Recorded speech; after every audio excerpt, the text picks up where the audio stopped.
Hello ළමයි කොහොමද ඔයාලට පරිස්සමට සතුටින් ඇති කියලා මම හිතනවා. එහෙම හිතාගෙන අදත් මම ඔයාලට ඔයාලත් එක්ක කතාව පටන් ගන්නම්. ඉතින් අද මම ඔයාලට කියන්නේ කැකිලි රජතුමා ගැන. කවුද මේ කැකිලි රජතුමා? දන්නව ඇති ගොඩක් අය කියලා මම හිතනවා. ඇත්තටම මම මේ කැකිලි රජතුමා ගැන මම නම් කියවන්නේ පොඩි කාලේ.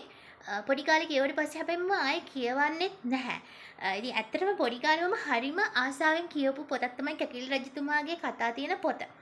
ඉතින් සමහර අය කියනවා අද කාලේ වුණත් කැකිලි රජතුමාගේ නඩු තීන්දුව වගේ කියලා කියන අවස්ථා නැතුවම නෙමෙයි. තියෙනවා. ඉතින් මොකද්ද මේ කැකිලි රජතුමාත් එක්ක තියෙන සම්බන්ධය? ඇයි මේ කැකිලි රජතුමාගේ තීන්දුව වගේ කියලා කියන්නේ? ඒක ගැන කියන්නම් මම ඔයාලට. දන්නවද කැකිලි රජතුමා කියන්නේ කවුද කියලා? ඇත්තටම මෙයා ලංකාවේ ඉන්නවා හිටියා කියන එකට සාධක අපිට හොයාගන්න නැහැ. මේක ගොතපු කතාවක් කියලා කියනවා. ඒ කියන්නේ ජනප්‍රවාද වලින් කටින් කට හදපු අර ගෙතිලා ආපු කතාවක් කියලා එහෙම චරිතයක් කියලා කියනවා. හැබැයි ලංකාවේ හිටියා කියන සාධක නැහැ. සමහර විට වෙනත් රටක හිටිය කෙනෙක් වෙන්නත් පුළුවන්. එහෙම නැත්නම් මේක ගෙතන කතාවක් වෙන්නත් පුළුවන්. ඉතින් කැකිලි රජතුමාගේ විශේෂත්වය තමයි මෙයා එයාට තීන්දුවක් දෙන්න, එයා ළඟට නඩුවක් විසඳන්න ආවොත් ඇත්ත පෙනිපෙනි තියෙද්දින් එයා කරන්නේ එයා දෙන තීන්දුව ඉතාමත් හාස්‍යජනක තීන්දුවක්. හැබැයි මේකේ විශේෂත්වය එයාට තේරෙන්නේ නැහැ මේක හාස්‍යජනක දෙයක් කියලා. හැබැයි එතන ඉන්න වටේ ඉන්න අයට සහ කියවන අපිට තේරෙනවා ඒක ඉතාමත්ම හාස්‍යජනක මෝඩ තීන්දුවක් කියලා. ඉතින් කැකිලි රජතුමා කියන්නේ ඇත්තටම මෝඩ රජතුමෙක්. ඉතින් එයාගේ කතා කිහිපයක් නෙමෙයි බොහොමයක් තියෙනවා. ඉතින් මම ඔයාලට අද එක කතාවක් කියන්න හිතුවා. ඉතින් ළමයි මේක තමයි මල් ළඟ තියෙන පොත. ඒකේ නම කැකිලි රජුරෝ. ඉතින් ෂොප් වලින් මේක ඔයගලන්ට ගන්න පුළුවන් කියවන්න ආසයි නම් ඇත්තටම ලේ පිරිසිදු වෙන පොතක්.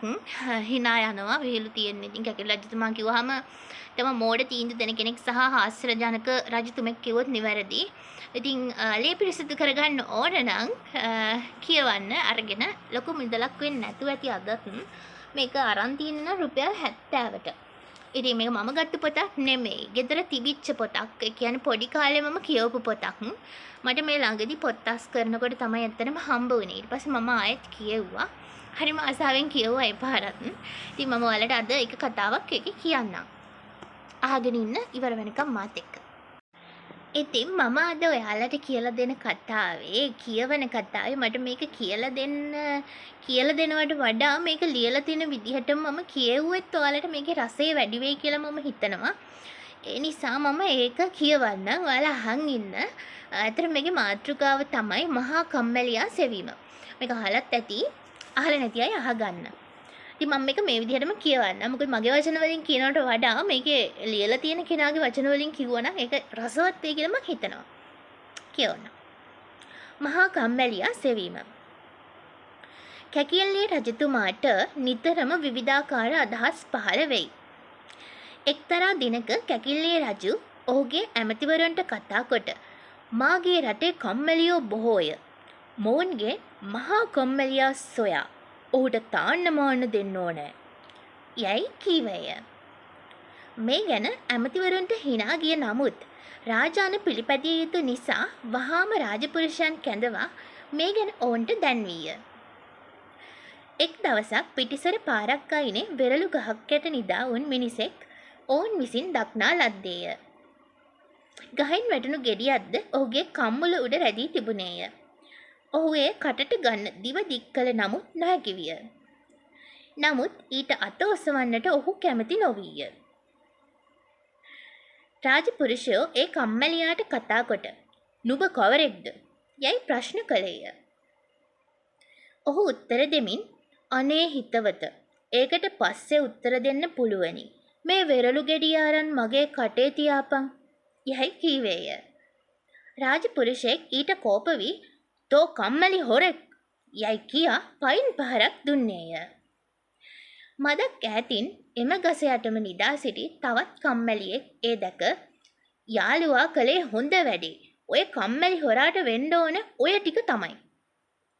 ඊයේ බල්ලෙක් ඇවිත් මගේ කටලෙව කන්න හදනකොට ඌ එලවා දමන්නේයි මම මොහුට කීවා. ඒක සැලකුවේ නෑ. ඌ එච්චරටම කම්මැලි. ඔය ගැහුවා මදි. තවත් ගුටි 7-8ක් දෙන්නවා නම් මම හරි කැමතියි කිවේය.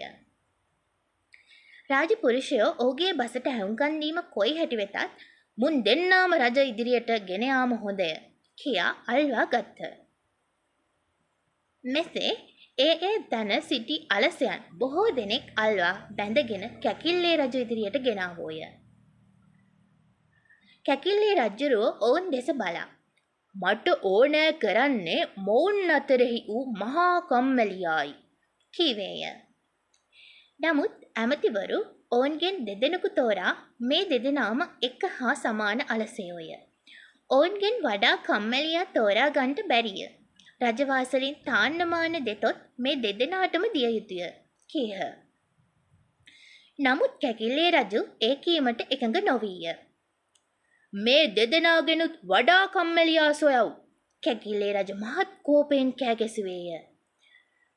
රජ්ජුරුවන්ගේ උදහසට ඇමතිවරු බය වී ගල් ගැසුණු විට කවටයා ඉදිරියට පැමිණ මේ දෙදෙනාගෙන් වඩා කම්මැලියා සෙවීමට හොඳ උපායක් මම දනිමි කීය. ඒ කුමක්දයි වහා කියව කැකිල්ලේ රජ අනකලේය. කවටයා මෙසේ කීවේය. මේ දෙදෙනා පොල්ලතු හෝ බටකොළ සෙවිලි කළ ගේක නිදි කරවා ඊට ගිනි තැබිය යුතුය. එසේ ගිනි තැබූ විට වඩා කම්මැලියා කවුදැයි දැනගන්න පුළුවන.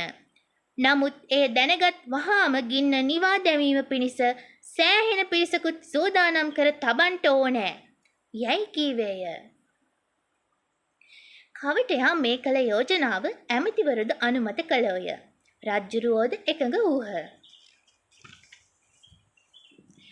නොබෝ වේලාවකින් අසල තිබූ බටකොළ ගෙයක් මේ සඳහා සූදානම් කරනු ලැබුවේය. ගෙයි තිබූ බඩු බාහිරාදී ඉවත් කොට ඇඳන් දෙකක් තබන ලද්දේය. ඊට පසු මේ වනතුරු රාජසභාව ඉදිරියේ ඇස් පියාගෙන වැතිර සිටි කම්මැලියන් දෙදෙනා ඔසවා ගෙනවුත් ඇඳන් උඩ තබා ගෙයි දොර වසන ලද්දේය. කම්මැලියෝ වචනයකුත් කතා නොකර නිශ්ශබ්දව සිටියේය. මේ අපිව කොහි ගෙන යනවාද? කුමක් අපිට කරනවාද? කියා නොඅසන තරමට ඔවුහු දෙදෙනා කම්මැලියෝ වූහ. ඔවුහු එහි වූ ඇඳම් වලට වී ගොරව නිදාගත්හ. වැඩි වේලාවක් ගතවන්නට මත්තෙන් කවටයා කී අන්දමට ගෙට ගිනි තැබීමට කැකිල්ලේ රජු අනකලේය. වැඩි වේලාවක් යන්නට පෙර බටකොළගේ දැවෙන්නට පටන් ගත්තේය. නමුත් පුදුමයකි. මේ ආකාරයෙන් ගේ ගින්නෙන් පිලිස්සෙති පවා අලසයෝ දෙදෙනා නිදාවුන් තැනින් සෙලවෙන්නටවත් කැමති වුණේ නැහැ. නමුත් වටින් පිටින් ගින්න වැඩි වී ඇඳන් තිබූ අසලට එන කල්හි එකෙක් මදක් ඇස හැර බලා අනිකාට කතා කොට යහළුවේ කොහෙන්ද ඉරාව්ව වැටෙනවා වගේ ටිකක් නැගිටලා බලාපන් යයි කීවේය. අනිකා ඊට උත්තර දෙමින් උඹට ඕනෑ නම් උඹම නැගිටලා බලාපන්. මට නම් ඕවට හරින්න ගිහින් නිින්ද කඩා ගන්න බෑ කීවේය. අලසයන් දෙන්නාගෙන් මහා අලසයා තෝරා ගැනීමට මේම ප්‍රමාණවත් විය. එබැවින් කැකිල්ලේ රජුරෝ ගින්න නිවා ඔවුන් දෙදෙනා බේරා ගැනීමට අනකලේය. කම්මැලියන් දෙදෙනා වැඩි වේලාවක් යන්නට පෙර රාජසභාව ඉදිරියට පමුණුවන ලදී. කවටයාගේ ඇමතිවරුන්ගේ කැමැත්ත අනුව ප්‍රශ්නය විසඳූ රජතමේ ගේ ගිනි ගනිද්දී ඇසහැර බලන්නට නොකැමති වූ මිනිසයා මහා කම්මැලියා හැටියට තෝරාගෙන ඔහුට තාන්නමාන දුන්නේය. ඔහුට රෑ දවල් දෙකේම කිසි කරදරයක් නැතුව නිදා ගැනීමට හොඳ නිශ්ශබ්ද නිවසක් පරිත්‍යාග කරන ලද්දේය. ඒ ගෙට උවමනා රෙදි, කොට්ට, මෙට්ට, ඇඳන් ආදියත් දුන්නේය. එපමණක්ද නොවේ, ඉතා රසවත් ගුණවත් ආහාර පාන සූදානම් කර කවා පෝවා ආවතේව කිරීමට මේ කරුවන්ද පත් කළේය. ඉතින් කැකිල්ලේ රජුගේ මේ මෝඩ ක්‍රියාව නිසා රටේ කම්මැලියන්ගේ ගණන වැඩි වෙන්නට පටන් ගත්තේය. ඇත්තටම ළමයි මම නම් හිතන්නේ මේවා මේ ජනප්‍රවාද වලින් එන කතා වෙන්න ඕන. ඇත්තටම මෙහෙම රජ කෙනෙක් ඉන්න නැතුව ඇති නේද? මම දන්නේ නැහැ ඒක හරියට. මම ලංකාවේ නම් එහෙම සාධක නැහැ. ඉතින් එහෙම හිටියා කියලා නමක්වත් නැහැනේ.